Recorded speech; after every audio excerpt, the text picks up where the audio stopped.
Previously on WandaVision. There's something strange in your neighborhood. There is two of us. It's a secret. Shut up. I'm in danger.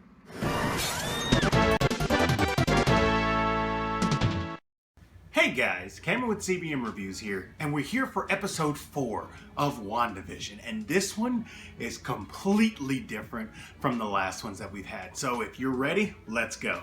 If you're enjoying these recaps, please hit that like button, don't forget to subscribe to the channel, and click that bell so you'll know as soon as I upload. This episode starts where we're not expecting. Me personally, I was expecting us to be right in the 80s. I was expecting to see, some sitcom stuff from when I was a kid. No.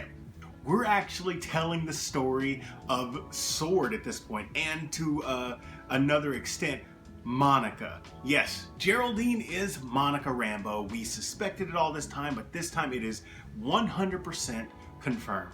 And she was snapped when Thanos snapped his fingers in Infinity War, but she comes back whenever Hulk does the secondary snap, and she is confused. She's like, what's going on? What's happening? She doesn't know.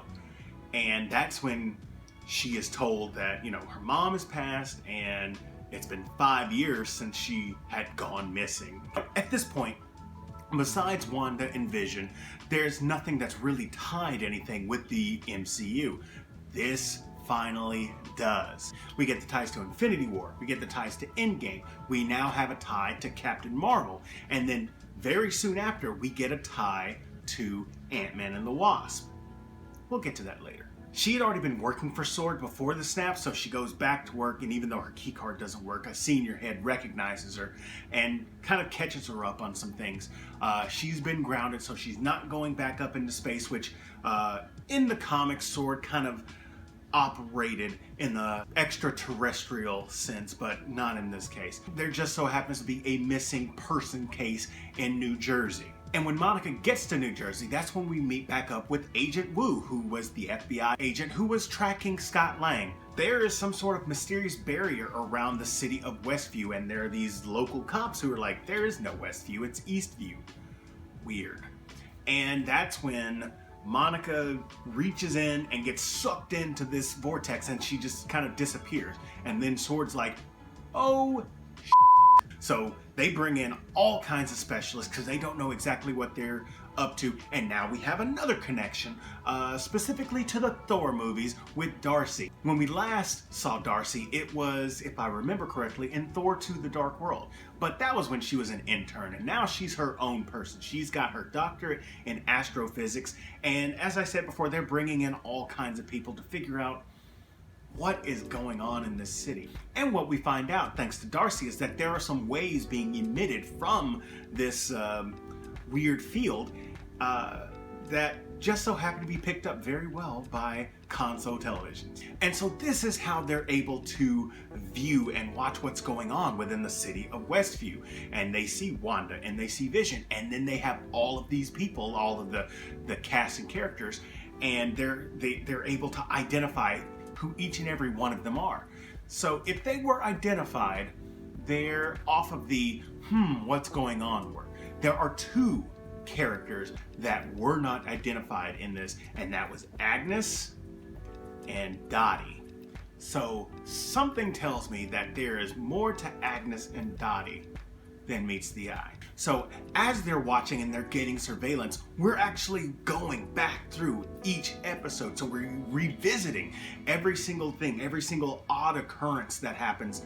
And there's something that they don't get to see that we get to see as a viewer. Wanda has been editing in real time. So there are things that we get to watch as a viewer.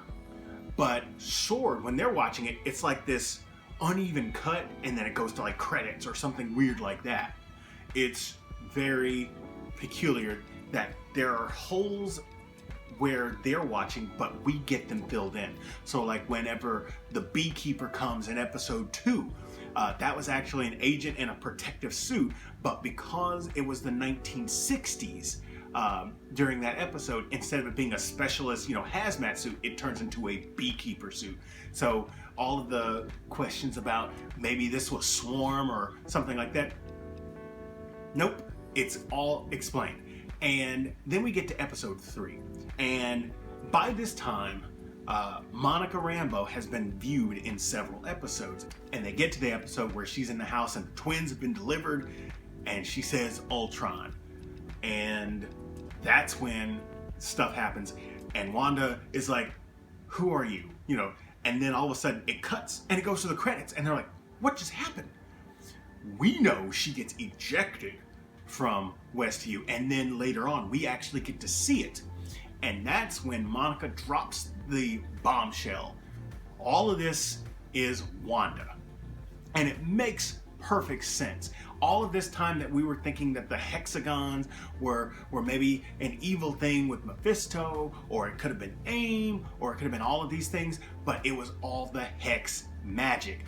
That's why we were getting hexagons. That's why at the very ending of episodes 1 and 2, there were hexagons that kind of like zoomed out. And at the very beginning of 3, there was a whole square of hexagons. It's the hex magic. And in all honesty, if I saw it correctly, the protective field around Westview is not a circle. You know what shape it is? You know what shape it is? Hexagon!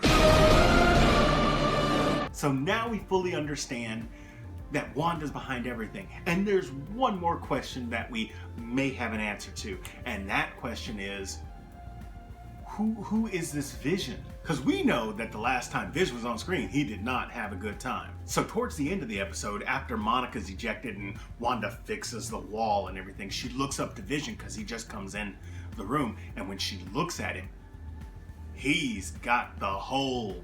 He's got the hole. Quite possibly, this is Vision, but not quite the Vision that we know, but the Vision that she wants. And she is trying to keep things in check so she doesn't have to look at the hole.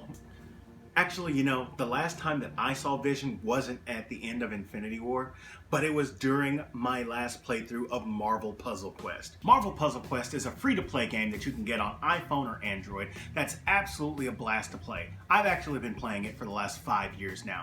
They have an amazing roster of characters that you can choose from your standard Captain Americas and Spider-Mans to some of your more obscure characters like Lockjaw and Frog Thor.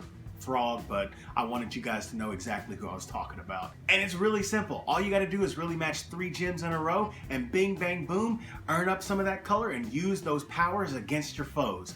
It's great fun. You collect more covers and then you can level up powers and abilities, get your favorite team of 3 characters, and kick some bad guy booty. So if you're a Marvel fan and you don't have Marvel Puzzle Quest, what are you waiting for? Go on your mobile device and download that game right now. As I said before, it's free to play and it's not pay to win. And if you haven't subscribed to this channel, you need to go ahead and do that, because anybody who's subscribed to this channel and has a Marvel Puzzle Quest username can put down that they've subscribed and their username in the comment section, and one lucky person will win 3 Scarlet Witch covers and 3 Vision covers. So subscribe and play Marvel Puzzle Quest. But now, this show, even though I'm sure that there are quite a few twists and turns left in it, this show has come to a Wanda's doing it, and this smells like House of M. Even though M isn't exactly the best title, so maybe we'll call it House of W, because this is Wanda getting everything that she wants. If Wanda wants it, she's going to have it. And if she doesn't want it, in the case of Monica, she's going to get rid of it. So there are going to be some more things coming in. I think they're going to have some incoming things dealing with Wanda's kids.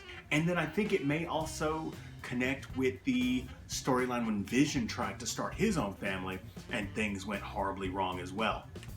Those are just some kind of ideas that I have, but it was great revisiting the first, second, and third episode with kind of like a view from the other side of the thing, because this whole sitcom thing has been strange and it's been peculiar, and we've all been trying to, connect the dots, and now we're starting to see a little bit more of the bigger picture. So that's my recap of WandaVision episode 4. Let me know what you guys thought about it in the comment section down below.